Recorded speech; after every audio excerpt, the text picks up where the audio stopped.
Alright, I've got the antlers drilled out. Got as much of the pith out from inside of them as I can get. It's down into the solid part of the antler now.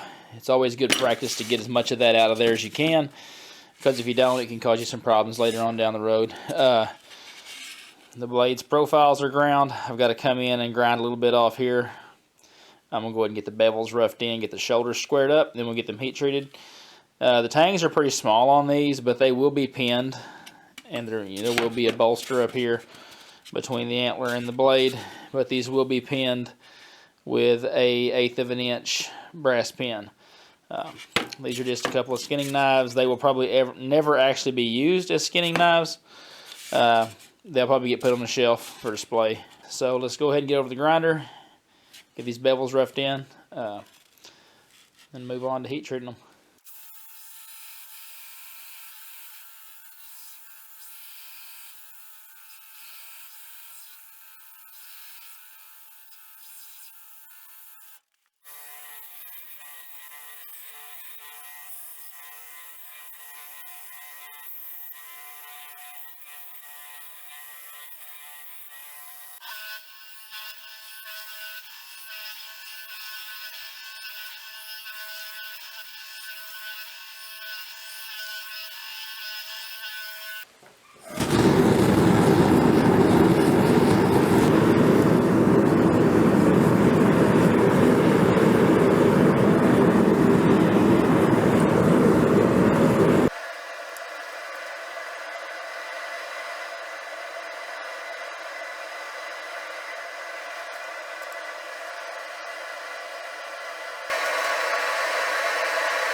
Alright, so here's where we are off the grinder.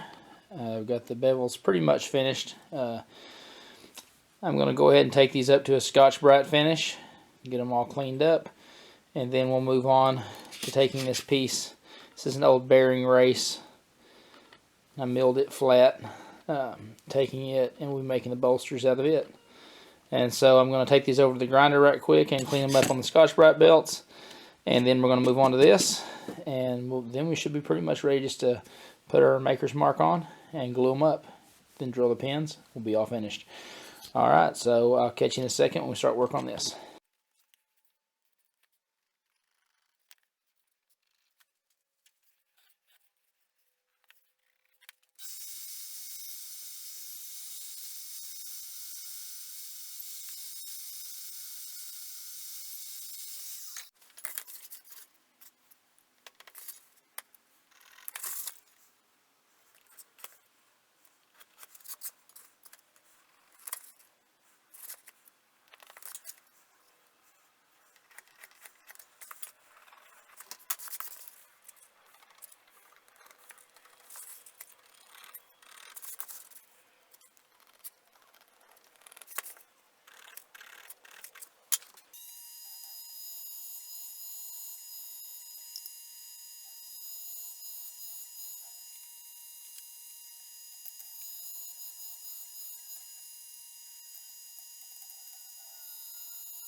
Alright, I got the guard fit up on this one. Now what I normally do when I'm doing these little knives like this is I will put the guard on there, press fit it, you know, get it nice and snug, but it still sometimes can wobble around. And so I'll just put just a drop of this just real cheap dollar store super glue. I'll just put one drop up here where the, see, you can see where it's at right there. Oh, if the camera would focus, which it's not going to. But you see the kind of the white residue.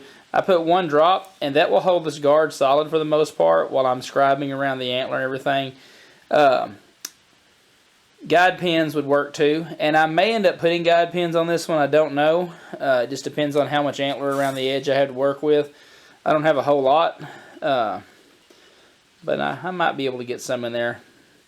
But yeah, this will just help me hold it in place while I scribe around where I want the antler, and then I can put the guide pins and stuff in. So, or do it before. Whichever works. That being said, we'll move on.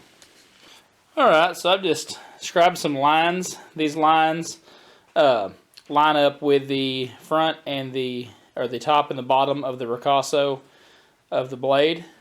And so I scribed them, and then I just colored in with some red Sharpie. I'm going to come in with my scribing pen and my antler.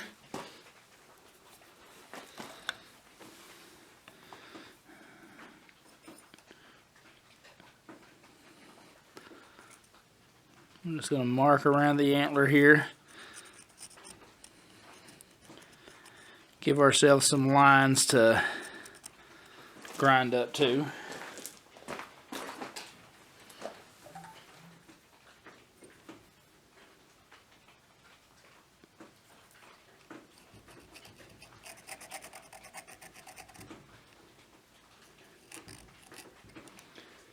The process is exactly the same for both knives. I'm only going to film doing it on one, but I will do the exact same thing on the other one as well.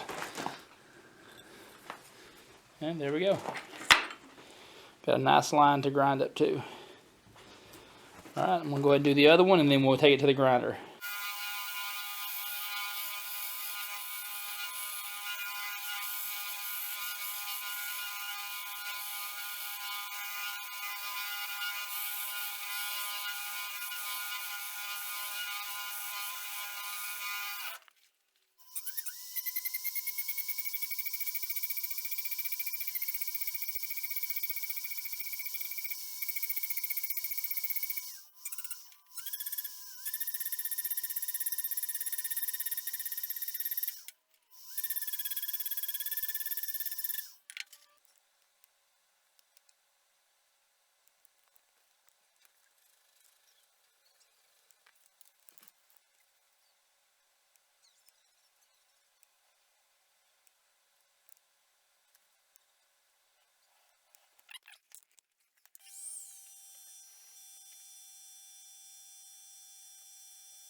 Alright, there's how our skinning knives turned out. Turned out to be a nice little set. I like how the antlers are completely different than one another. How this one here is kind of a normal, normal looking, and then this one here is all scraped up. That's all scrapes that was from the deer. I think that's pretty cool. But there we go. I appreciate y'all for checking this video out. If you would, hit that sub button down below or the notification bell to notify me of this content as it posts, and I'll catch you on the next one soon. Thank you for watching. Y'all have a good one. Bye-bye.